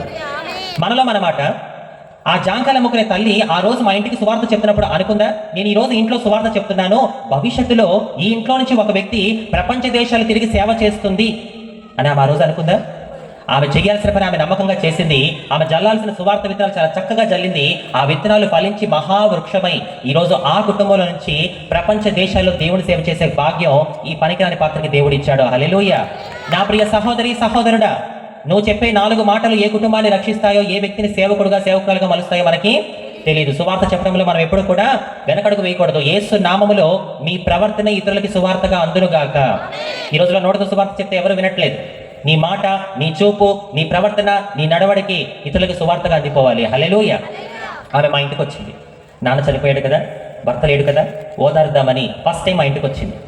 వచ్చి మమ్మల్ని ఓదారుస్తూ చెప్తుంది, దేవకి, నీ భర్త చనిపోయాడు, నీ పిల్లల భవిష్యత్తు బాగుండాలంటే నువ్వు ఒక్కసారి చర్చికి రా. చర్చికి వచ్చి దేవుడి పట్ల, ఆయన వాక్యం పట్ల విశ్వాసం ఉంచి నువ్వు గనక యేసుప్రభుని నమ్ముకున్నావు అనుకో, జరిగే అద్భుతం ఏంటో తెలుసా? నీ కష్టాల్లో, రోగాల్లో, అప్పుల్లో, సమస్యల్లో, ఇబ్బందుల్లో నువ్వు ఎలా ధైర్యంగా ఉండి వాటిని ఎదుర్కోవాలో యేసయ్య నీకు నేర్పిస్తాడు అని చెప్పింది. చాలా మంది స్వార్థ చెప్తారు, యేసుప్రభుని నమ్ముకోండి, మీ కష్టాలు పోతాయి, మీకు సమస్యలు రావు, రోగాలు రావు, అప్పులు రావు అని చెప్తారు. అలాంటి మాటలు నమ్మొద్దు, అవంతా కూడా తప్పుడు బోధ. యేసయ్యని నమ్ముకున్న తర్వాత ఏ కష్టము రాదు, ఏ బాధ రాదు అని ఎవరైనా మీకు చెప్తున్నారు అంటే అది తప్పుడు బోధ అని చెప్పి మీరు నిర్ణయించాలి. చింతపాడు గ్రామంలో మైకు ద్వారా ఈ మాటలు వింటున్న ప్రియ సహోదరి సహోదరుడు వినండి. యేసుప్రభుని నమ్ముకోక ముందు నీకు కష్టాలు బాధలు ఉంటాయి. యేసుప్రభుని నమ్ముకున్న తర్వాత కూడా నీకు కష్టాలు బాధలు ఉంటాయి. ఇది వినంగానే మీరు కొంతమంది నన్ను అడగొచ్చు, ఏమా అంజలి, యేసుప్రభుని నమ్ముకోక ముందు కష్టాలు బాధలు ఉంటాయా, యేసుప్రభుని నమ్ముకున్న తర్వాత కూడా కష్టాలు బాధలు ఉంటాయా? ఏమి లాభం అమ్మా మరి మీ యేసయ్యని నమ్ముకొని అని అంటే, పూర్తిగా వినండి. యేసుప్రభుని నమ్ముకోక ముందు నీకున్న కష్టాలు బాధల్లో నీకేం చేయాలో నీకు అర్థం కాదు. కానీ యేసుప్రభుని నమ్ముకున్న తర్వాత నీకు కష్టాలు బాధలు వస్తాయి కదా, వాటిల్లో నీతో పాటు యేసయ్య కూడా పోరాడతాడు. యుద్ధం ఆయన జరిగించి విజయాన్ని నీకు దయచేస్తాడు. హల్లెలూయా, హల్లెలూయా. ఇక్కడ కూర్చున్న మీలో చాలా మంది ఎందుకు యేసుప్రభుని నమ్ముకుంటున్నారు అనే విషయంలో మీకు క్లారిటీ ఉందా? చాలా మంది వాళ్ళ అవసరాలు తీర్చుకోవడానికి, వాళ్ళ రోగాలు తగ్గించుకోవడానికి, వాళ్ళ అప్పులు తీర్చుకోవడానికి, వాళ్ళ సమస్యలు తీర్చుకోవడానికి చాలా మంది ఈ రోజులో యేసుప్రభుని నమ్ముకుంటున్నారు. గుర్తుపెట్టుకోండి, మీ అవసరాల కోసం మీరు యేసుప్రభుని నమ్ముకుంటున్నారా? అవసరం తీరిపోయిన తర్వాత మీలో చాలా మంది యేసుని విడిచిపెట్టేస్తారు. మీరు ఎందుకు యేసుప్రభుని నమ్ముకుంటున్నారనేది ఒక క్లారిటీ రావాలి. యేసుప్రభుని నమ్ముకున్న మీకు ఈ ఇహలోకంలో కష్టాలు వస్తాయి పోతాయి, సుఖాలు వస్తాయి పోతాయి. మనలో మనమాట. ఇక్కడ మనం అందరం ఉన్నాం. పుట్టిన దగ్గర నుంచి ఇప్పటి వరకు మన జీవితంలో సుఖం శాశ్వతంగా ఉందా? కష్టం శాశ్వతంగా ఉందా? అన్నీ వచ్చాయి వెళ్ళాయి. కానీ యేసుప్రభుని నమ్ముకుంటే మన జీవితంలో ఏం జరిగినా మనము కుడికైనా ఎడమకైనా తొట్టిల్లకుండా అంతము వరకు నమ్మకంగా నిలబడతాము. అలా నిలబడడం వల్ల జరిగే అద్భుతం ఏంటో తెలుసా? జీవ గ్రంథములో మన పేరు లిఖించబడుతుంది.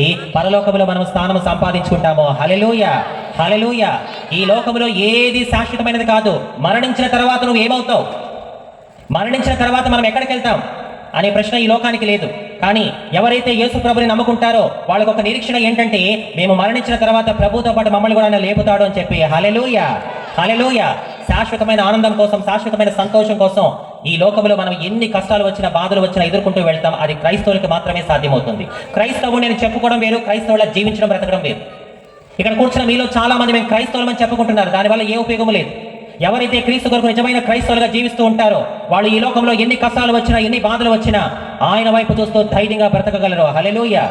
మీకు చేతులు జోడించి చెప్తున్నాను, ఇక నుంచి మీరు క్రైస్తవులు మనం చెప్పుకోవడం మానేసి క్రైస్తవులుగా బ్రతకండి, జీవించి చూపించండి. హల్లెలూయా. అందుకే యోబు ఏమంటాడో తెలుసా? ఒళ్ళంతా గజ్జిబట్టి ఆ పెంకుతో గోక్కుంటూ ఉంటే భార్య వచ్చి అంటది, ఇంకెందుకు నీ బతుకు, దేవుడు దేవుడు దేవుడు అంటే ఎన్నాళ్ళు ఉంటావు, నీ దేవుడు నిజమైన దేవుడు అయితే నీకెందుకు ఈ స్థితి తీసుకొస్తాడు, నువ్వు నమ్ముకున్న దేవుడిని దూషించి చచ్చిపోవచ్చుగా అంటే అప్పుడు యోబు ఏమంటాడో తెలుసా? ఒసే ఒసే పిచ్చిదానా, ఎంతసేపు దేవుడి నుంచి మనకి సుఖాలే రావాలా, కష్టాలు బాధలు రాకూడదా అంటాడు. మీలో ఎంతమంది క్రైస్తవులు ఉన్నారు అలా చెప్పడానికి? ఎంతసేపు దేవుడి నుంచి ఆశీర్వాదాలు వరాలైనా, దేవుడి నుంచి నాకు కష్టాలు వచ్చినా, బాధలు వచ్చినా పర్వాలేదు అని మీలో ఎంతమంది చెప్పగలరు? నిజమైన భక్తి చేయండి. ఈ రోజు మీరు చేసే భక్తి మనుషుల్ని ఆశ్చర్యపరుస్తుందా, దేవుణ్ణి ఆశ్చర్యపరుస్తుందా? ఒక్కసారి మిమ్మల్ని మీరు పరీక్షించుకోండి. ఇక్కడ కూర్చున్న మీలో చాలా మంది మనుషుల మెప్పుల కోసం, గొప్పల కోసం భక్తి చేస్తున్నారు. అటువంటి భక్తి వల్ల ఎటువంటి ఘనత దేవునికి రాదు. ఈ నా మాటలు వింటున్న ప్రియ సహోదరి సహోదరుడు వినండి. అడిగితే దేవుడు వేషనైనా క్షమిస్తాడేమో గాని వేషధారుని మాత్రం ఆయన క్షమించడు. ఆయన నశించే వారిని రక్షిస్తాడు, నటించే వారిని శిక్షిస్తాడు. జాగ్రత్త. మనము చేసే భక్తి మనుషుల్ని ఆశ్చర్యపరుస్తుందా, దేవుని ఆశ్చర్యపరుస్తుందా అని చెప్పి ఒక్కసారి మిమ్మల్ని మీరు పరీక్షించుకోండి. ఎవరైతే క్రీస్తు కొరకు నిజమైన క్రైస్తవులుగా జీవిస్తూ ఉంటారో వాళ్ళ జీవితంలో ఏం జరిగినా వాళ్ళు చాలా ధైర్యంగా ఉంటారు. మన ధైర్యం ఎవరు? యూదా గోత్రపు కొదమ సింహం. చేపలు కొడుతూ దేవుడు కనపరిచారు. ఆ రోజు ఆ జాంకాయలు అమ్ముకుని ఆ తల్లి మా అమ్మతో చెప్పిన మాట ఏంటో తెలుసా? దేవకి, నువ్వు గనక యేసుప్రభుని నమ్ముకుంటే జరిగే అద్భుతం ఏంటో తెలుసా? నీ జీవితంలో ఎన్ని కష్టాలు వచ్చినా, ఎన్ని సమస్యలు వచ్చినా వాటిని ఎలా ఎదుర్కోవాలో నా యేసయ్య నీకు నేర్పిస్తాడు. ఆ ఒక్క మాట మమ్మల్ని పట్టుకుంది. ఒక మాట చెప్పనా, ఒక్క మాట చాలు ఒక మనిషిని మార్చడానికి.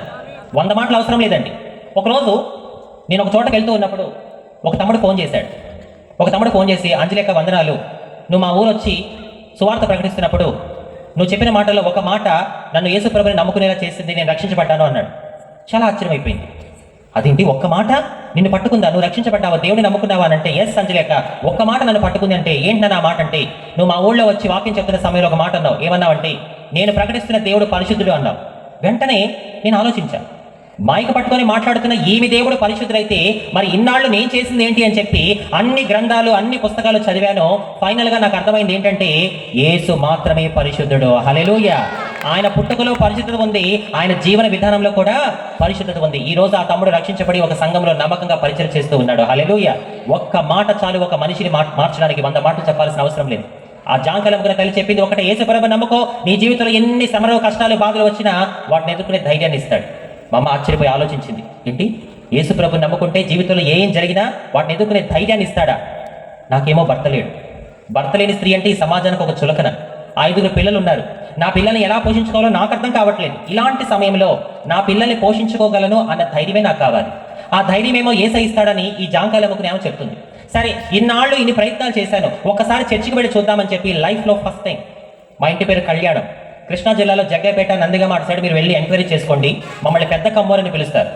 మా ఇంటి పేరు మీద దాదాపు 300 గడపలు ఉంటాయి. మా వంశం మొత్తములో ఎవరైనా మొదటిసారిగా చర్చి గడప తొక్కారు అంటే అది దేవుడి కృపతో మా అమ్మగారి. ఇలాగే ఒక ఆదివారం రోజున చర్చిలోకి వచ్చి కూర్చుంది. ఏమీ తెలియదు, ఫస్ట్ టైం చర్చికి వచ్చింది, కూర్చుంది. అందరూ ముసుకేసుకున్నారు, ఆమె కూడా ముసుకేసుకుని కూర్చుంది. పాస్టర్ గారు వాక్యం చెప్తున్నారు. పాస్టర్ గారు చెప్పే ప్రతి మాట ఆమె ప్రస్తుత పరిస్థితి తగిన విధంగా ఉంది. ఆశ్చర్యపోతుంది, ఈ వ్యక్తి ఎవరో నాకు తెలియదు, కానీ ఈ వ్యక్తి మాట్లాడిన ప్రతి మాట నా గురించి ఎలా అనిపిస్తుంది ఏంటి? ఏడుస్తుంది. చేసిన తప్పులని ఒప్పుకుంటుంది. యేసయ్య నన్ను క్షమించు, నువ్వు ఇంత గొప్పవాడవని ఇంతవరకు నాకు ఎవరో కూడా చెప్పలేదు. నేను నీ దాసులతో ఏమీ చెప్పకుండానే నీ దాసుని ముఖాంతరం నుండి నువ్వు నాతో మాట్లాడుతున్నావు. ఈ రోజు నీ గొప్పతనం ఏంటో నేను తెలుసుకున్నాను. ఇక నుంచి నేను నిన్ను విడిచిపెట్టను అని చెప్పి చర్చికి వెళ్ళిన కొన్ని వారాల్లోనే మా అమ్మగారు లోక రక్షకుడిని తన సొంత రక్షకుడిగా అంగీకరించింది. హల్లెలూయా. అలా అమ్మ తర్వాత అక్క, 3 అన్నయ్యలు, తర్వాత నేను కూడా మెల్లమెల్లగా దేవుణ్ణి తెలుసుకోవడం జరిగింది. 1995లో మా అమ్మగారు రక్షించబడ్డారు. ఇదే సంవత్సరం అంటే ఎన్నేళ్ళైంది అమ్మ రక్షించబడి? 95, 24 ఎన్నేళ్ళు? 29 సంవత్సరాలు అయిపోయింది మా అమ్మగారు రక్షించబడి. ఈ 29 సంవత్సరాల్లో మా ఇంట్లో ఏమేమి జరిగాయో తెలుసా మీకు? ప్రస్తుతం మా అక్కకి పెళ్ళి అయిపోయింది, ఆమెకి 2 కొడుకులు. 3 అన్నలకే పెళ్ళిళ్ళు అయిపోయింది, వాళ్ళకి 2 పిల్లలు.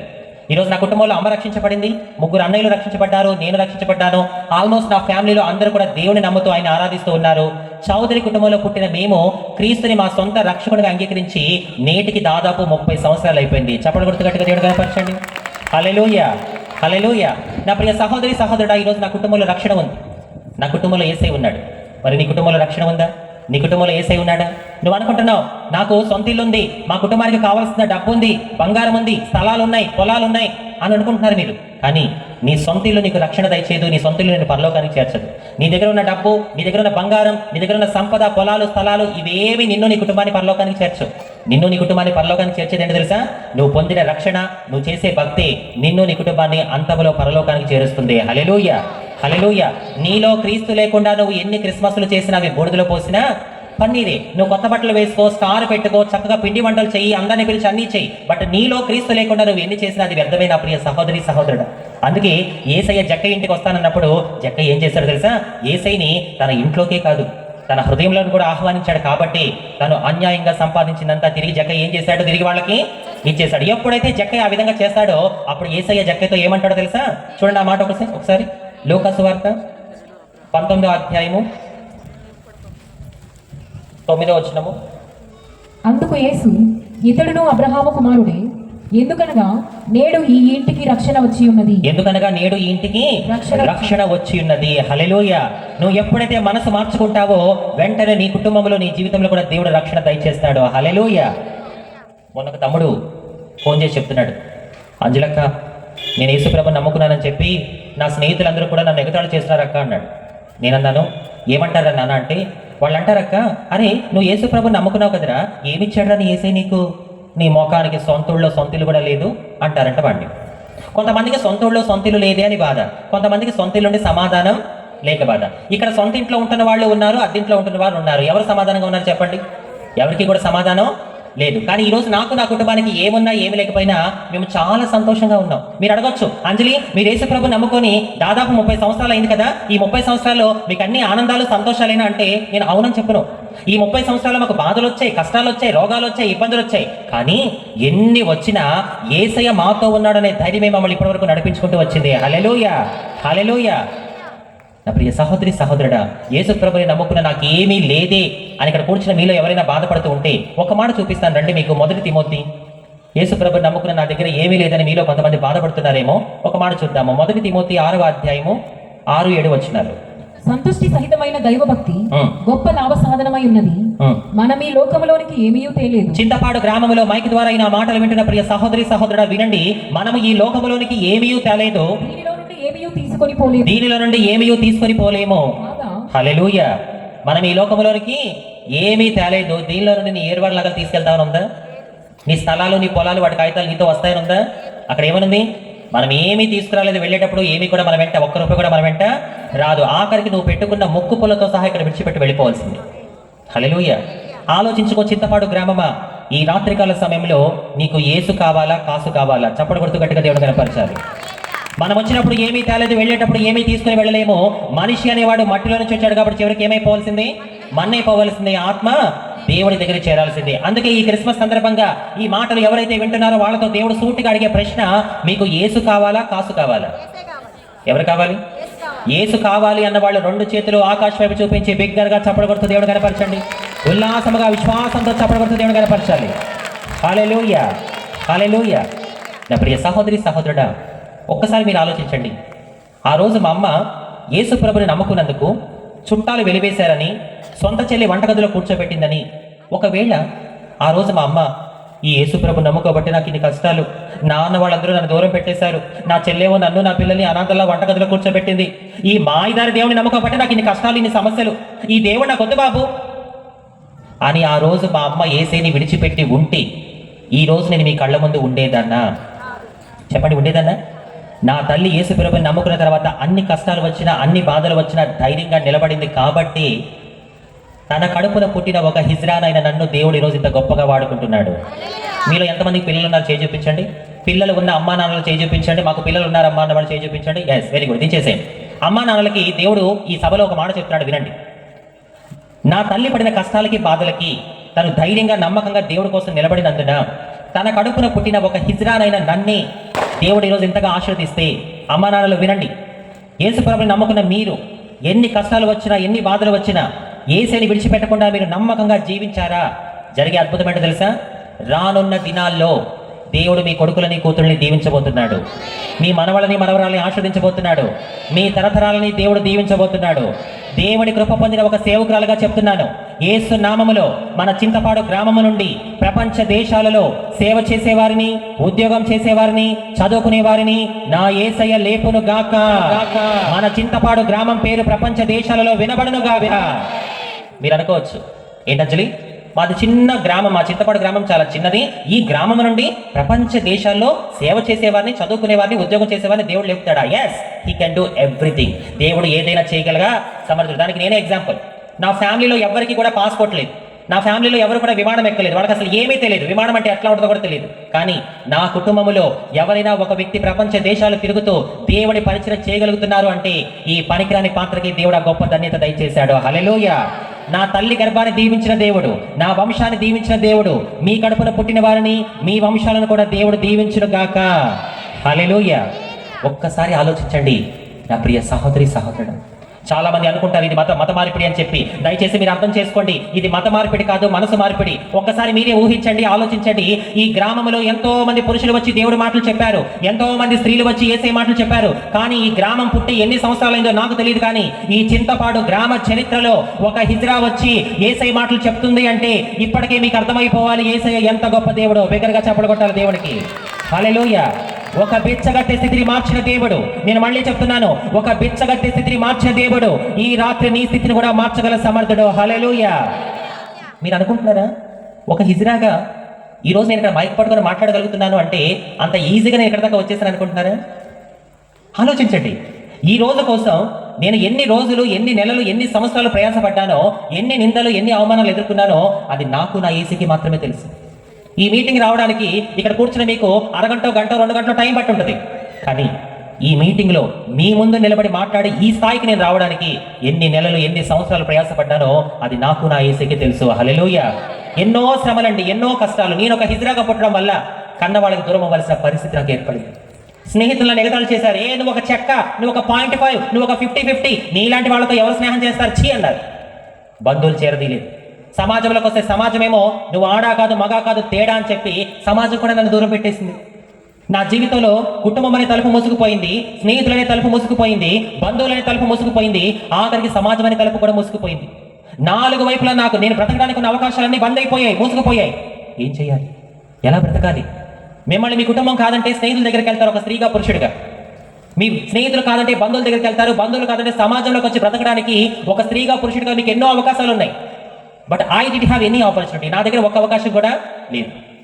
నా జీవితంలో అన్ని తలుపులు మూసుకుపోయాయి, ఏంటి నా బ్రతుకు అని చెప్పి నేను నలిగిపోయి కుమిలిపోతున్న సమయంలో లోక రక్షకుడైన యేసయ్య నాకంటూ ఒక ప్రత్యేకమైన ద్వారాన్ని తెరిచాడు. హల్లెలూయా. నువ్వు అనుకుంటున్నావా నా జీవితంలో అన్ని తలుపులు మూసుకుపోయాయి, ఇక నా దగ్గర బ్రతకడానికి అవకాశం లేదు, నాకు చావే దిక్కు నువ్వు అనుకుంటున్నావా? ఈ రాత్రి నేను ప్రకటిస్తున్న దేవుడు నీ జీవితంలో అన్ని తలుపులు మూసుకుపోయినా నీకంటూ ఒక ప్రత్యేకమైన ద్వారాన్ని తెరవగల సమర్థుడు. హల్లెలూయా, హల్లెలూయా. మీకు తెలుసా, ఇన్ని సంవత్సరాల్లో నేను చిన్నప్పటి నుంచి ఇప్పటి వరకు ఎన్నో కష్టాలు పడ్డాను, ఎన్నో నిందలు అవమానాలు ఎదుర్కొన్నాను. బట్ ఇన్ని కష్టాలు వచ్చినా, ఇన్ని బాధలు వచ్చినా నేను ఎప్పుడు కూడా చచ్చిపోవాలని ఆలోచన నా దగ్గర కూడా రానివ్వలేదు. ఎందుకు తెలుసా? నేను నమ్ముకున్న దేవుడు జీవము కలిగిన దేవుడు. హల్లెలూయా, హల్లెలూయా. ఆయన నాకు నేర్పించింది ఏంటో తెలుసా? ఎన్ని కష్టాలు వచ్చినా, ఎన్ని బాధలు వచ్చినా నువ్వు ధైర్యంగా నిలబడని చెప్పి యేసయ్య నాకు చెప్పాడు. ఈరోజు చాలా మంది చిన్న చిన్న విషయాలకి నేను చచ్చిపోతాను అంటున్నారు, చిన్న చిన్న విషయాలకి. బట్ ఇన్ని కష్టాలు, ఇన్ని బాధలు అనిపించినా నేను ఎన్నిసార్లు చచ్చిపోవాలి, నేను ఎన్నిసార్లు ఫ్యాన్కు వేసుకోవాలి, నేను ఎన్నిసార్లు ట్రైన్ కింద పడాలి? కానీ నా యేసయ్య నాతో ఉన్నాడనే ధైర్యమే గడిచిన కొన్ని సంవత్సరాలుగా నన్ను నడిపిస్తూ ఉంది. హల్లెలూయా. మీలో ఎవరైతే మీకున్న కష్టాలకి, బాధలకి ఆత్మహత్య చేసుకునే ఆలోచనలు వస్తున్నాయో, యేసు నామములో ఆ ఆలోచనలు దేవుడు మీ నుంచి దూరం చెయ్యును గాక. ఒక రోషాన్ని దేవుడు మీలో పుట్టించును గాక. నువ్వు చచ్చిపోతే నెక్స్ట్ డే మర్చిపోతుంది ఈ లోకం నిన్ను. అందరూ బిజీ అయిపోయారు, ఎవరికి ఫరక్ పడదు నువ్వు చచ్చిపోతే. బ్రతికి చూపించాలి. ఒక సవాలు మీ అందరికీ. ఒక హిజ్రాగా నేనే దేవుడి కోసం ఇంత రోషంతో బ్రతుకుతూ ఉంటే, ఒక సంపూర్ణ స్త్రీగా, ఒక సంపూర్ణ పురుషుడిగా మరి నువ్వు ఇంకెంత రోషంతో బ్రతకాలి దేవుడి కోసం?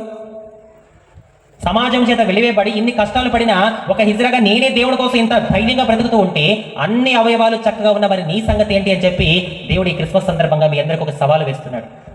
ఒక మాట అడుగుతా, చెప్పండి. క్షమించండి ఇలా అడుగుతున్నందుకు. మిమ్మల్ని బాధ పెట్టాలనో, మిమ్మల్ని కష్టపెట్టాలనో, మిమ్మల్ని తక్కువ చేయాలనో ఇలా అడగట్లేదు. దేవుడు గొప్పతనాన్ని మీకు తెలియచేయాలనే ఉద్దేశంతో ఇలా అడుగుతున్నాను. ఇక్కడ కూర్చుని మీలో ఎవరైనా మీకున్న కష్టాలకి, బాధలకి, ఇబ్బందులకి మీరు మీ జీవితంలో ఎప్పుడైనా ఇక్కడ కూర్చున్న మీలో ఎవరైనా అడుక్కొని బ్రతకాలని అనుకున్నారా? క్షమించండి ఇలా అడుగుతున్నందుకు. అనుకున్నారా అడుక్కొని బ్రతకాలని? ఆ ఆలోచనే మీకు అంత కష్టంగా ఉంటే, బ్రతికిన నేనెన్ని కష్టాలు పడ్డానో ఒక్కసారి మీరు ఆలోచించండి. జీవితంలో ముక్కు ముఖం తెలియని వ్యక్తి దగ్గరికి వెళ్ళి నా బ్రతుకు ఇది అని చెప్పి చేయి చాపడం ఎంత కష్టంగా ఉంటుందో అది నాకు మాత్రమే తెలుసు. ఒకరోజు నేను ఇంకా సేవకి రాలేదు. నా తోటి హిజ్రాలతో కలిసి నేను ట్రైన్లో భిక్షాటన చేస్తున్నా. ఆ ట్రైను ముంబై నుంచి గుజరాత్ వెళ్తుంది. ఆ ట్రైన్లో జనరల్ డబ్బాలో నేను నా హిజ్రాలో కలిసి భిక్షాటన చేస్తున్నా. భిక్షాటన చేస్తూ ఒక దగ్గరికి వెళ్ళగానే అక్కడ కూర్చున్న ఒక లేడీ నన్ను ఏమందో తెలుసా? ఒక స్త్రీ, तेरे को शर्म नहीं, हाथ पैर अच्छा है ना, कुछ काम करके जी सकते ना, ऐसा भीख मांगने के लिए तेरे को शर्म नहीं అని చెప్పి ఆమె నన్ను తిట్టింది. ఆమె హిందీ, ఆమె ఏమందో తెలుగులో చెప్తాను. నీకు సిగ్గు లేదా? నీ కాళ్ళు చేతులు బాగానే ఉన్నాయి కదా, ఏదైనా పని చేసుకుని బ్రతకొచ్చు కదా, ఇలా బిచ్చం ఎత్తుకోవడానికి నీకు సిగ్గు లేదని చెప్పి ఆమె ట్రైన్లో జనరల్ డబ్బాలో అందరి ముందు తిడుతుంటే ఒక్కళ్ళు కూడా నా పక్షాన్ని నిలబడలేదండి. ఏమా నీకు డబ్బులు ఇవ్వాలనుకుంటే ఇవ్వు, లేకపోతే లేదు, వాళ్ళ జీవితాలు అలా ఉన్నాయి, ఎందుకు వాళ్ళని తిడుతున్నావు అని చెప్పి ఒక్కళ్ళు కూడా నా పక్షాన్ని నిలబడ్డా. ఆ రోజు ఆ జనరల్ డబ్బాలో ఆమె తిడుతుంటే అందరూ నన్ను చూస్తున్నారు కానీ నా పక్షాన ఎవరూ మాట్లాడలేదు. సిగ్గు అనిపించింది. ఏంటి దేవా, ముక్కు ముఖం తెలియని వ్యక్తి కూడా తిడితే పలాల్సిన బ్రతకైంది అయిపోయిందని చెప్పి ఆ రోజు అందరూ నన్ను చూస్తూ ఉంటే, షైఫ్ నేను హిజ్రానైనా, నేను మనిషినేగా, నాకు రోషం ఉంటుంది, నాలో కూడా రక్తం ప్రవహిస్తుంది. ఆమె నా తిడుతుంటే ఏం చేయాలో అర్థం కాక సిగ్గుతో వెళ్తూ ఉన్న ట్రైన్లో బాత్రూంలోకి వచ్చి అద్దంలో నా ముఖం చూసుకుని నేర్చుకున్నాను.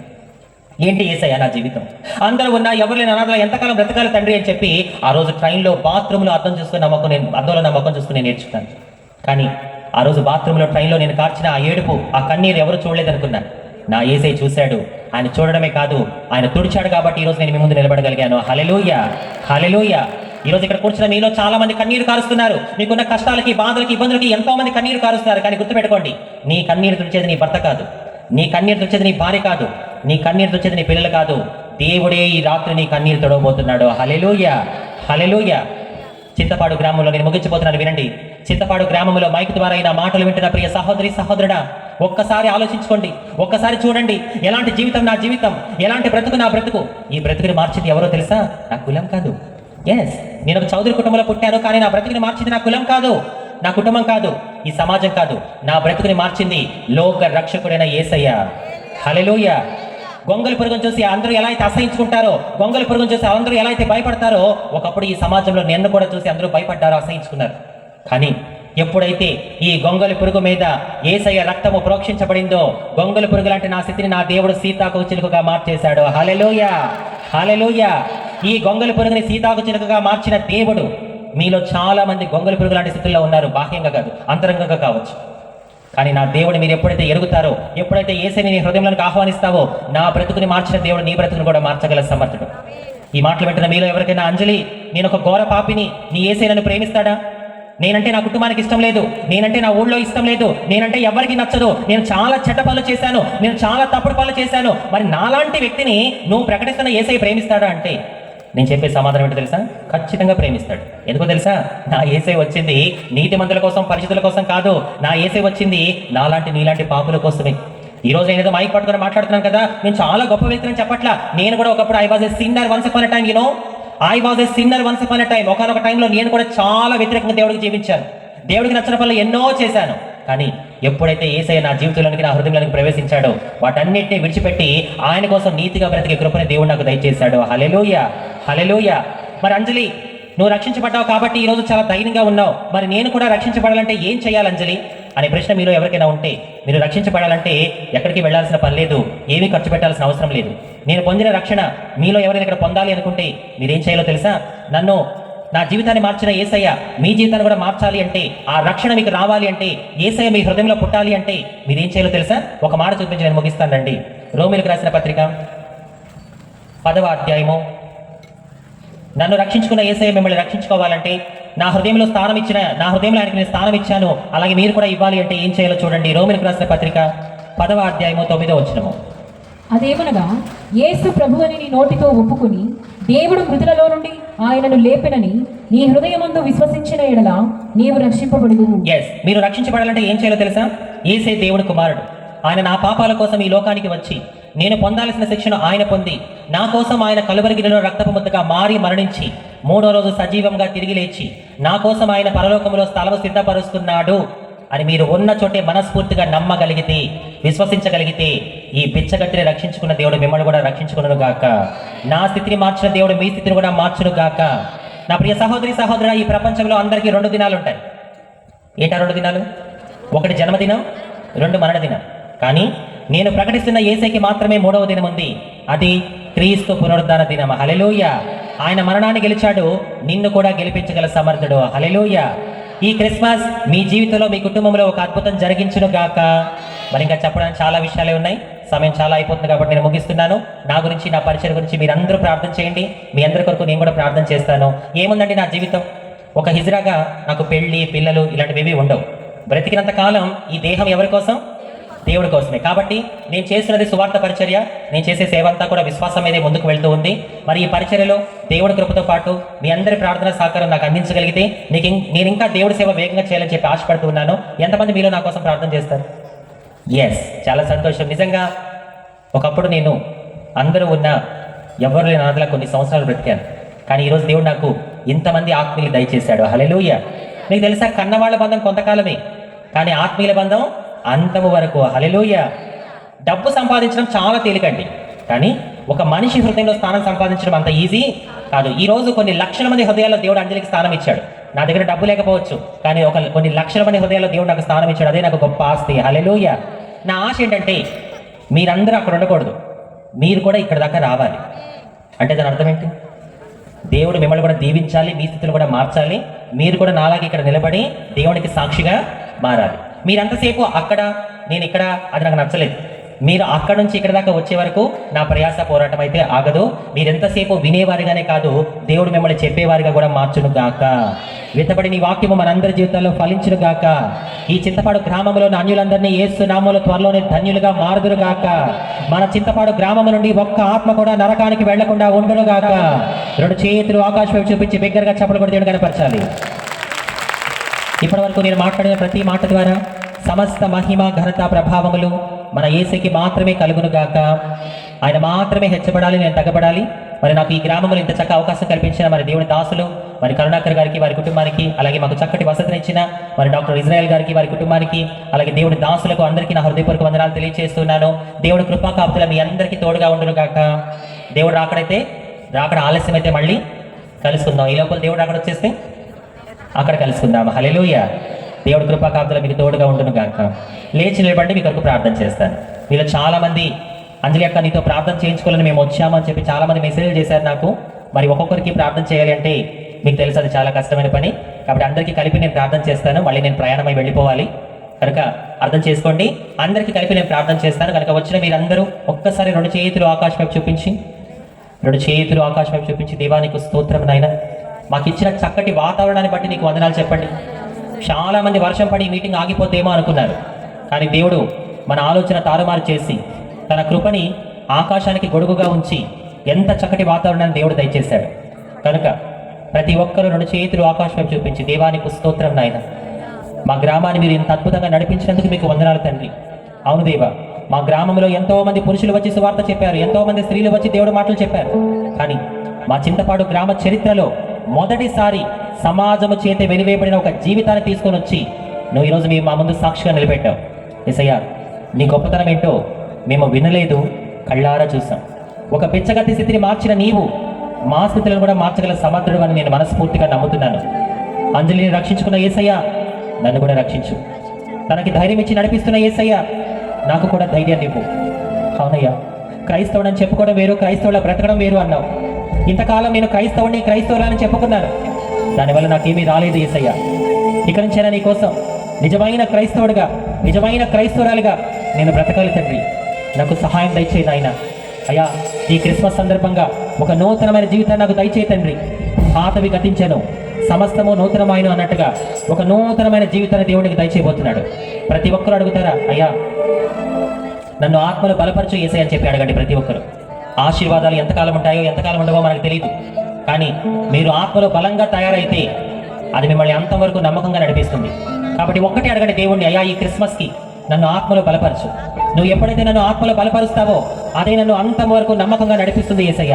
నన్ను ఆత్మలో బలపరచు దేవా అని చెప్పి నువ్వు అడుగుతుండగా ఒక ప్రత్యేకమైన కార్యము, పరిశుద్ధాత్ముడి శక్తి కొంతమందిని తాకబోతుంది. ఆ విశ్వాసం మీలో ఉంటే ప్రతి ఒక్కరు కూడా అయ్యా మా గ్రామంలో ఊహించని విధంగా ఈ క్రిస్మస్ ఆరాధన ఇంత అద్భుతంగా జరిగించినందుకు వందనాలయ్యా. మా దైవజనులు పడిన ప్రయాసకి మీరు ఇచ్చిన ప్రతిఫలానికే మీకు స్తోత్రం తండ్రి. ఈ ప్రాంతాన్ని మీరు కదిలించండి నాయన. అయ్యా మా గ్రామం బాగుండాలి. మా చింతపాడు గ్రామంలో ఉన్న దెయ్యపు శక్తులు, చేతపడి శక్తులు మా గ్రామ పొలిమేరలో యేసయ్య పాదాల కింద పతనమైపోవును గాక. మా గ్రామంలో యవనస్తులు చెడు అలవాట్లకు బానిసలైపోయారు, యవనస్తులందరినీ మార్చు యేసయ్య. మా గ్రామంలో ఉన్న వ్యభిచారము యేసు నామములో కొట్టివేయబడును గాక. మా గ్రామంలో ప్రతి ఒక్క కుటుంబాన్ని దీవించు నాయన. మా గ్రామంలో ఉన్న ప్రతి ఒక్క ఇంటిని నీవు ఆశీర్వదించు తండ్రి. అయ్యా మా గ్రామంలో శాంతి సమాధానం దయచేయి యేసయ్య. ఎవరైతే నాయన గ్రామంలో ఇక్కడ మాటలు అక్కడ మాటలు ఇక్కడ చెప్తూ ఉన్నారో యేసు నామములో వాళ్ళ నోళ్లు మూయబడును గాక. సంఘానికి వ్యతిరేకంగా ప్రతి ఒక్క ఆయుధము వర్ధిల్లకుండా పోవును గాక. సంఘంలో గలిపిలి రేపుతున్న దురాత్మ శక్తులు లయమగును గాక. సంఘం యొక్క ఐక్యతను పాడు చేసిన అపవాద శక్తులు లయమగును గాక. అయ్యా మా చింతపాడు గ్రామం పచ్చగా ఉండాలి ఆయన. మా గ్రామం అనంతా దీవించిన తండ్రి. మా గ్రామంలో ఐక్యతనివ్వండి యేసయ్య. అయ్యా మా గ్రామంలో అసూయ పోవాలి. అయ్యా ఒకళ్ళు ఎదుగుతుంటే ఏడ్చే గుణం పోవాలి నాయన. అందరూ శాంతితో, సమాధానంతో, తగ్గింపు గుణముతో నీ ప్రేమ కలిగి జీవించాలి యేసయ్య. మా గ్రామాన్ని కాపాడు నాయన. ఎన్నో నెలలుగా, ఎన్నో సంవత్సరాలుగా నేను మా గ్రామం కోసం ప్రార్థన చేస్తున్నాను తండ్రి. అయ్యా మా ప్రార్థన ఆలకించి మా గ్రామాన్ని కదిలించు నాయన. ఈ క్రిస్మస్ సందర్భంగా మా గ్రామంలో అనేక మంది అన్యులు ధన్యులుగా మారుదురు గాక. వారు సత్యాన్ని తెలుసుకొందురు గాక. ఈ రాత్రి దేవుడు వాళ్ళలో ఒక ఆలోచన పుట్టించును గాక. అయ్యా సహాయం దయచేయి నాయన. అంజలి జీవితాన్ని మార్చిన యేసు మా జీవితాన్ని కూడా మార్చు.